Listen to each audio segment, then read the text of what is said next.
Sejumlah ruang kelas SMA Negeri 23 Makassar kondisinya memprihatinkan. Atap dan juga dinding ruang sekolah rusak dan tak pernah dibenahi. Kondisi sejumlah ruang kelas SMA Negeri 23 Makassar memprihatinkan. Atap dan dinding sekolah rusak termakan usia dan berlubang. Ruang kelas yang sedianya digunakan untuk belajar para siswa tidak dapat digunakan dan terpaksa harus berbagi ruang dengan kelas lainnya. Keadaan diperparah jika hujan turun. Air masuk ke ruang kelas hingga siswa terpaksa harus belajar di musola sekolah bahkan diliburkan. Ini atapnya sekolah aku kan bocor. Jadi kasihan yang kelasnya tidak mempunyai atap seperti di mereka 9 karena itu bakal banjir kalau setiap hujan. Dan mereka juga turun ke musola untuk belajar. Terus kedua itu pintu kelas itu tidak ada. Jadi mungkin rawan kalau kita misalnya turun lagi pelajaran olahraga atau upacara lagi senam pada saat hari Jumat itu rawan kelas tak kehilangan barang seperti itu. Gedung yang digunakan merupakan pinjaman dari LL Dikti Provinsi Sulawesi Selatan.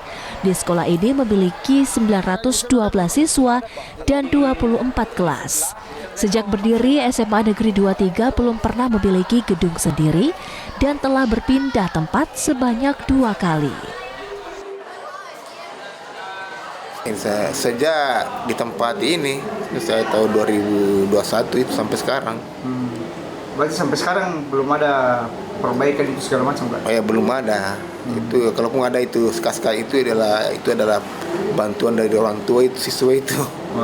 Kak, ini kan bisa dibilang bangunan yang masih dipinjam tuh, Kak? Iya, status apa? Pinjaman ini masih statusnya adalah bukan hak milik. Walaupun distrik sudah berusaha bagaimana supaya ini dihibahkan, karena ini bangunan Kemendistek. Bangunan Dikti? Iya, Dikti. Kalau lokasinya Pemprov. Iya, seperti itu. Berarti masih status pinjam? Iya, pinjaman. Berarti sudah ada upaya Pak bahwa... Sudah. Bahkan saya dampingi Pak Kadis ke Jakarta beberapa tahun yang lalu kayak itu. Kami ke sana. Sampai saat ini belum ada kepastian apakah sudah dihibahkan atau belum. Iya.